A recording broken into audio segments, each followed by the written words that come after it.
नमस्कार, आपण पाहता TV9 मराठी. मी वैभव कुलकर्णी आपलं स्वागत करतो. पहिली महत्त्वाची बातमी. ज्येष्ठ समाजसेवक अण्णा हजारे यांच्या आंदोलनाचा आजचा 5वा दिवस. अण्णांच्या प्रकृतीबाबत डॉक्टर मात्र चिंतेमध्ये आहेत. त्यामुळे जलसंपदा मंत्री गिरीश महाजन यांनी आता भेट घेतलेली आहे. गिरीश महाजन यांनी अण्णांची भेट घेतली. अण्णांना उद्या लेखी आश्वासन देणार असल्याचं गिरीश महाजन यांनी आता स्पष्ट केलंय.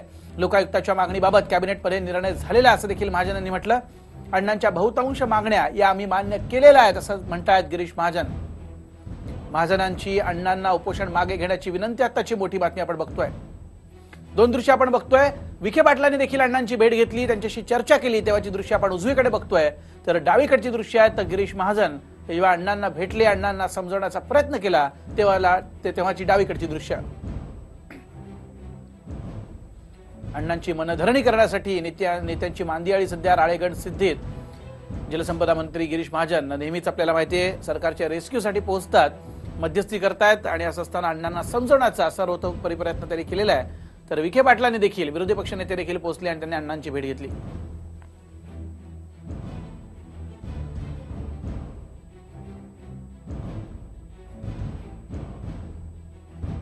अण्णांनी एक आग्रही मागणी केलेली की लोकायुक्त हा कायदा जो 1971चा आहे हा कुचकामी आहे, तो अधिक प्रभावी झाला पाहिजे, अधिक शक्तिशाली झाला पाहिजे. जॉईंट ड्राफ्टिंग कमिटी, संयुक्त चिकित्सा समिती त्या ठिकाणी नेमावी. माननीय मुख्यमंत्री महोदयांशी मी त्यांचं बोलणं करून दिलेलं आहे आणि माननीय मुख्यमंत्री महोदयांनी ते त्या ठिकाणी मान्य केलेलं आहे. तसं पत्र मी उद्या पुन्हा घेऊन त्या संदर्भातलं पुन्हा मी या ठिकाणी येणार आहे आणि मला अपेक्षा आहे की अण्णा उद्या आपलं उपोषण सोडतील आणि आम्ही तशा पद्धतीने आम्ही त्यांना विनंती केलेली आहे. शिवसेना आणि भारतीय जनता पक्ष या नाण्याच्या दोन बाजू आहेत. एकच आहे ते. एकाने फक्त हे सत्तेत राहण्याचं, सत्तेत टिकून राहण्याचं फक्त सोंग आहे. वास्तविक शिवसेनेला एवढी अण्णांची काळजी होते, शिवसेनेला राज्यातल्या आत्महत्याग्रस्त शेतकऱ्यांची एवढी आतापर्यंत काळजी होते, राज्यातल्या दुष्काळी जनतेबद्दल एवढी सहानुभूती प्रत्येक दाखवतात, आपल्या स्वतःच्या आघाडी युतीतल्या मित्रपक्षावर स्वतः टीका करतात. मग जर ते सरकार भारतीय जनता पक्ष जर अपयशी आहे, त्यांना जर खात्री असेल की त्यांच्याकडून प्रश्न सुटत नाही, मग शिवसेना सत्तेत काय टिकून आहे? त्यांनी जर एवढी जर काळजी असेल तर माझी उद्योजकांना या निमित्तानं आव्हान आहे की आजच त्यांनी शेतकऱ्यांच्या, राज्याच्या जनतेच्या हिताच्या दृष्टीने सरकारमधून बाहेर पडावं आणि मग तुमची भावना, तुमची भूमिका प्रामाणिक आहे असे लोक समजतील. वळत्या पुढच्या बातमीकडे. सध्या संपूर्ण महाराष्ट्राचं लक्ष राळेगण सिद्धीकडे लागलेलं आहे. अण्णा हजारे यांच्या उपोषणाच्या 5व्या दिवशी सरकारला मात्र जाग आली. जलसंपदा मंत्री गिरीश महाजन यांनी अण्णांची भेट घेतली. तर तिकडे उपोषणामुळे अण्णांच्या यकृतावरती परिणाम झालाय आणि आता किडनी आणि मेंदूवर देखील परिणाम होण्याची भीती डॉक्टरांनी व्यक्त केली आहे. त्यामुळे अण्णांचं उपोषण सोडवण्याचं मोठं आव्हान सध्या सरकारसमोर आहे. सलग 5व्या दिवशी अण्णांचं उपोषण सुरूच. तब्येत बिघडतीये, आता डॉक्टरही चिंतेत.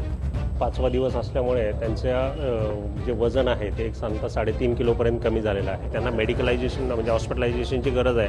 आम्ही त्यांना रेकमेंड केले की अण्णांना आता हॉस्पिटलायझेशन केलं पाहिजे. 5व्या दिवशी सरकारला जाग.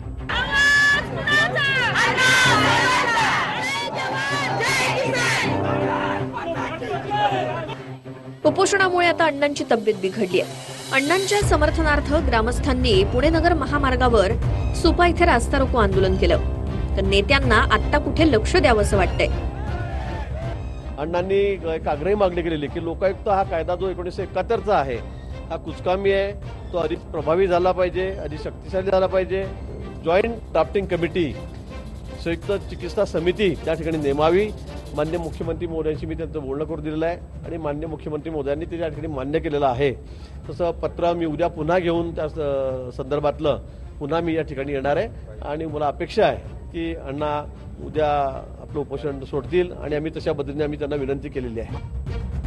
उपोषणाचा 5वा दिवस आहे. वयाच्या 81व्या वर्षीही शरीर साथ देत नसलं तरी भ्रष्टाचाराच्या लढाई विरोधात अण्णा ठाम आहेत.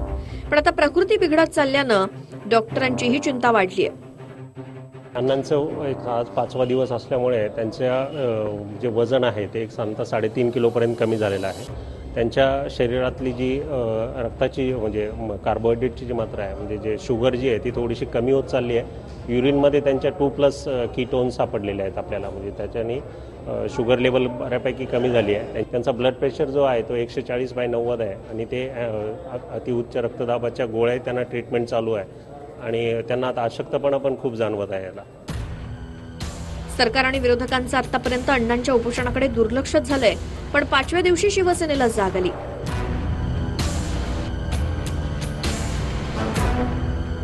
ज्येष्ठ समाजसेवक अण्णा हजारे यांच्या उपोषणाची सरकारनं दखल घ्यावी. अण्णांचे प्राण महत्वाचे असून सरकारनं त्यांच्या जीवाशी खेळू नये.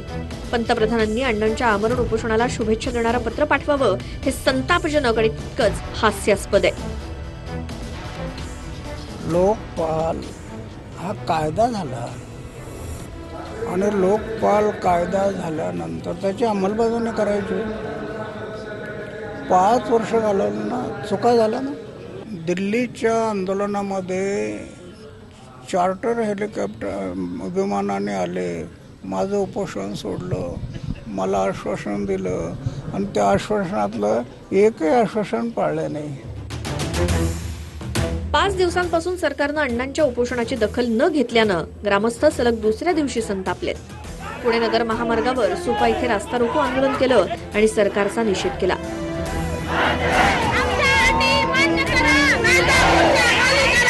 ज्या मागण्या आहेत त्या समाजहिताच्या आहेत. जे सरकार आज सत्तेवर आहेत त्यांच्या जाहीरनाम्यामध्ये ज्या गोष्टी आहेत त्याच गोष्टींच्या मागण्या ह्या अण्णांच्या आंदोलनामध्ये आहेत. त्याच्यामुळे त्यांनी ज्या गोष्टी कबूल केलेल्या आहेत त्याच गोष्टी त्यांनी मंजूर कराव्यात एवढीच आमची माफक अपेक्षा आहे. लोकशाही मार्गाने निवडून आल्यानंतर यांनी सर्व लोकशाही मूल्य पायदळी तुडवलेली आहेत आणि त्यांनीच दिलेले आश्वासन ते आज पूर्ण करायला तयार नाहीत. लोकांच्या मागण्यासाठी आज अण्णा बसलेले आहेत आणि जर सरकार हे ऐकायला तयार नसेल तर यासारखी दुर्दैवाची गोष्ट नाहीये. लोकपाल आणि लोकायुक्ताच्या मागणीसाठी अण्णा वयाच्या 81व्या वर्षीही सरकारशी लढा देत आहेत. तब्येत साथ देत नसली तरी अण्णांनी हिंमत सोडलेली नाही. TV9 सुद्धा उपोषणाची बातमी सरकारपर्यंत पोहोचवतंय. उपोषणासंदर्भात आत्ता कुठे सरकारकडून हालचाली सुरू आहेत. पाहुयात अण्णांचं ते कसं समाधान करतायत ते. कुणाल जायकर, TV9 मराठी, राळेगण सिद्धी. आणि आता थेट जाऊया त्या राळेगण सिद्धीत माझा सहकारी कुणाल जायकर आपल्यासोबत लाईव्ह आहे. कुणाल, आज नेत्यांची एकतर मांदेळी बघायला मिळते तिथे राळेगण सिद्धीत अण्णांना भेटण्यासाठी. तर सगळ्यात महत्वाचं म्हणजे की महाजन यांनी समजावण्याचा प्रयत्न केलाय. अण्णा ऐकतायत का, काय कोणाच इथून बातम्या आणि राळेगण सिद्धीवाल्यांना काय वाटतंय, त्या गावकऱ्यांना काय वाटतंय ते देखील. नक्कीच वैभव, आपण गेलो की 5 दिवसापासून TV9 जे सातत्यानं अण्णांचं आंदोलन जे आहे ते जनतेपर्यंत पोहोचवत आहे आणि अखेर सरकारला 5 दिवसानंतर जाग आलेली आहे. आज स्वतः गिरीश महाजन जे आहेत ते दाखल झाले होते आणि अण्णांची चर्चा केली. मात्र आज जो आहे तो तोडगा निघू शकलेला नाही आहे. गिरीश महाजन पुन्हा एकदा उद्या येणार आहेत पत्र घेऊन मुख्यमंत्र्यांचं. त्यामुळे आता हा आजचा दिवस जो आहे तो उद्यावर ढकललेला आहे. त्यामुळे आता उद्या तोडगा निघतो का हे देखील पाहणं महत्त्वाचं ठरणार आहे. त्याचप्रमाणे राधाकृष्ण विखे पाटील विरोधी पक्षनेते हे देखील येऊन गेले आणि त्यांनी देखील अण्णांच्या उपोषणाला पाठिंबा दिलेला आहे. वेळ पडली तर आम्ही देखील रस्त्यावर उतरू आणि शिवसेनेवर देखील टीका केलेली आहे. मात्र अण्णांची जी तब्येत आहे ती दिवसेंदिवस खालावत चाललेली आहे. स्वतः माझ्यासोबत डॉक्टर आहे, सिव्हिल सर्जन, त्यांच्याशी आपण बातचीत करणार आहोत. काय सांगा अण्णा, आता किती दिवस किती वेळ उपोषण करू शकतात? अण्णांचं आपण सकाळी जे युरिन टेस्ट केली होती त्यात कीटोन पॉझिटिव्ह आलेले, 2+ आलेले आहेत. तर त्याचा अर्थ की अण्णांची जी शुगर आहे ती शरीरातली शुगर कमी होते आणि कीटोन बॉडीजचं एनर्जी तयार होते त्यांनी लवकरात लवकर ते उपोषण सोडावं असं आम्हाला वाटतंय अण्णांनी. अण्णांच्या जीवाला धोका आहे सध्या. हो, अण्णांच्या कीटोन बॉडीज जर समजा आपल्या शरीरामध्ये झाल्या तर त्या किडनीज, आपल्या ब्रेन आहे, बाकीच्या ऑर्गन्सवरती इफेक्ट करू शकतात. फार तर फार किती वेळ अजून अण्णा हे उपोषण करू शकतात किंवा काय? आम्ही तर सांगितलं की लगेचच अण्णांनी हे उपोषण सोडलं पाहिजे, कारण कीटोन बॉडीज दे जर हार्मफुल, म्हणजे त्या शरीरात नॉर्मली राहत नाही, त्या थोडासा त्रासदायक असतात. तर कीटोन बॉडीज प्रेझेंट आल्या म्हणजे त्यांनी उपोषण सोडायला पाहिजे लगेच. तर नक्कीच आपण पाहिलं की डॉक्टरांनी लगेच ते आहे उपोषण सोडण्यास सांगितलेलं आहे. माझ्यासोबत काही गावकरी आहे त्यांच्याशी आपण बातचीत करणार आहोत. काय सांगा, आज गिरीश महाजन येऊन गेले, काय नेमकं अण्णांचं म्हणणं आहे? राज्य सरकारकडे जी अण्णांची प्रमुख मागणी होती की राज्यामध्ये लोकायुक्ताचा नेमणूक व्हावी आणि सुदृढ असा, सशक्त असा लोकायुक्ताची नेमणूक व्हावी, या संबंधाने राज्य सरकारने अण्णांची एक गोष्ट मान्य केलेली आहे की यामध्ये संयुक्त मसुदा समिती ही नेमण्यात येईल. त्याच्यामध्ये सिव्हिल सोसायटीचे काही सदस्य असतील आणि काही सदस्य हे सरकारचे असतील.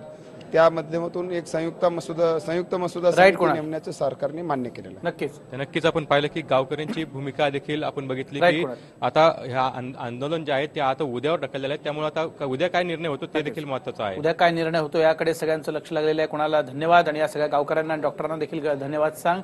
एकूणच आपण बघतोय कशा प्रकारे आज मात्र राळेगण सिद्धीमध्ये अनेक नेते येऊन गेले आणि सरकारच्या वतीनं सध्या गिरीश महाजन हे बोलणी करतायत. त्यामुळे आता अण्णा ऐकणार का, कारण त्यांची तब्येत देखील तितकीशी चांगली नाहीये. डॉक्टरांनी सांगितले ताबडतोब उपोषण थांबवायला हवं.